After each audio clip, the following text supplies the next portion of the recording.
Oi gente, Júlio Marinho falando, bem-vindos ao canal, tudo bem com vocês, queridos? Momento História, hein? Carlos Jauregui foi uma das referências históricas na luta pelos direitos dos homossexuais na Argentina.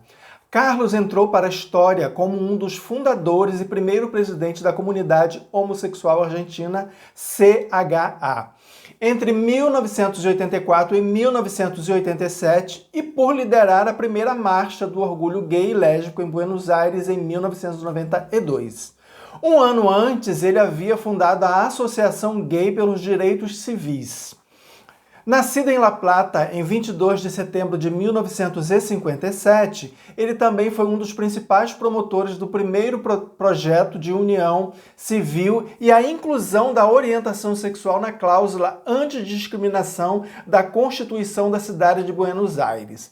Carlos, infelizmente, perdeu a batalha contra o HIV em 20 de agosto de 1996, aos 38 anos de idade. Em sua homenagem, todos os anos nessa data se celebra na Argentina o Dia do Ativismo pela Diversidade Sexual e, em reconhecimento ao seu ativismo, uma praça e uma estação do metrô levam seu nome. Sua militância se baseou na busca de visibilidade midiática. Carlos escreveu em jornais e apareceu em diferentes programas de televisão para falar sobre a necessidade de reconhecer os direitos dos homossexuais.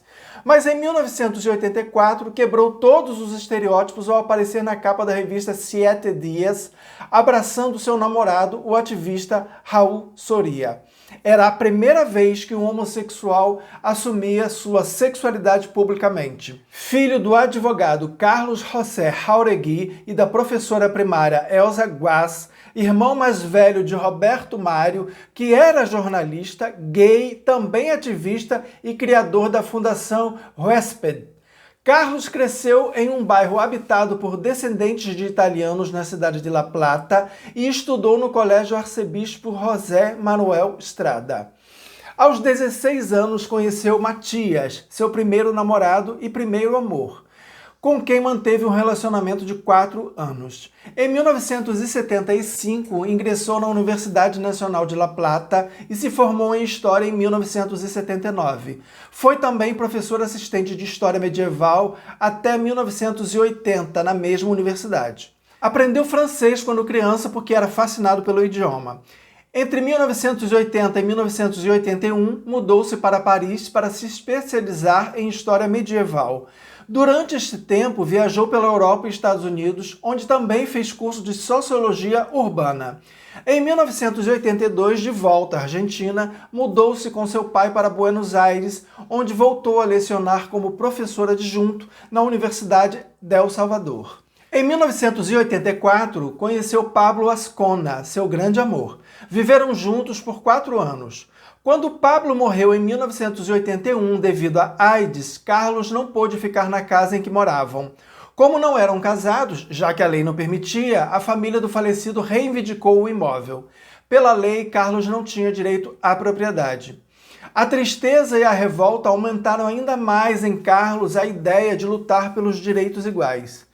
Na época, ele disse, abre aspas, senti que esse lugar me pertencia e, de fato, se estivéssemos casados legalmente, seria meu.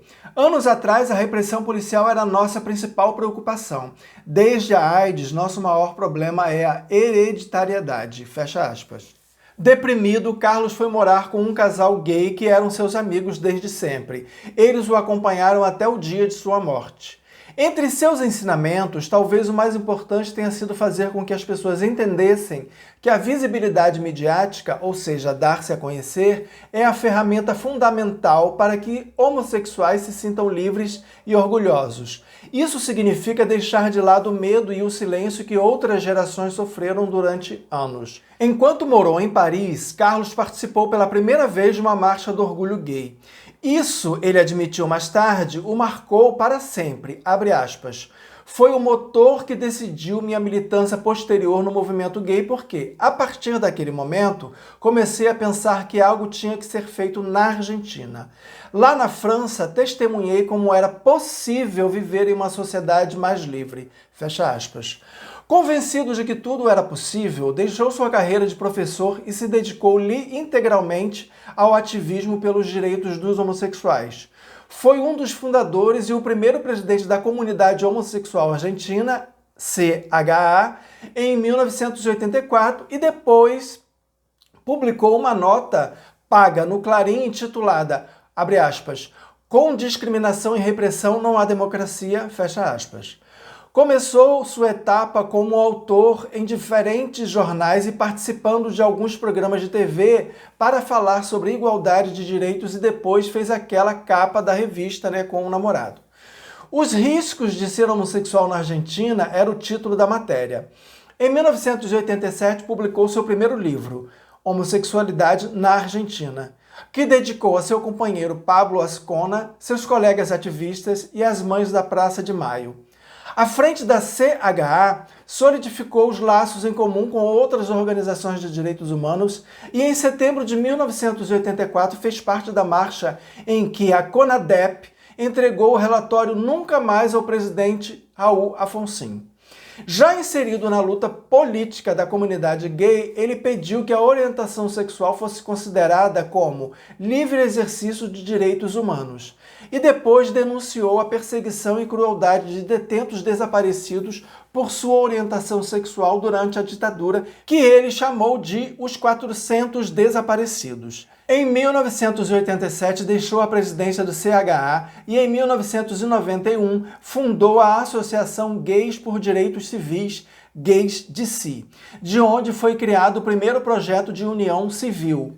Outra reivindicação foi uma marcha de orgulho gay a ser realizada em Buenos Aires. E ele conseguiu isso em 1992, quando liderou a primeira parada do orgulho gay e lésbico que reuniu cerca de 300 pessoas. 2 anos depois, ele confrontou o cardeal e arcebispo de Buenos Aires, Antônio Quarracino, que disse que os homossexuais deveriam ser trancados em um gueto e que eram uma mancha suja no rosto da nação. A queixa apresentada por ele não prosperou porque a orientação sexual não estava incluída ainda na lei antidiscriminação. Isso se tornou uma nova pauta, que acabou promovendo a proibição da discriminação por orientação sexual na nova Constituição da cidade de Buenos Aires. No entanto, Carlos já estava perdendo sua pior batalha por causa da AIDS. Uma semana depois de sua morte, ativistas entraram na convenção estatutária que estava em sessão com fotos de Jauregui nas mãos, junto com jornalistas que lhes dariam visibilidade e pedindo que incluíssem na cláusula antidiscriminação. A cláusula foi aprovada por unanimidade e Buenos Aires tornou-se, assim, a primeira cidade latino-americana a condenar a discriminação baseada na orientação sexual. Tudo graças a um homem determinado, corajoso e lutador. Muito obrigado, Carlos Jauregui. Lembrando que amanhã tem vídeo novo, porque aqui neste canal todo dia tem um vídeo novo, era isso. E até amanhã.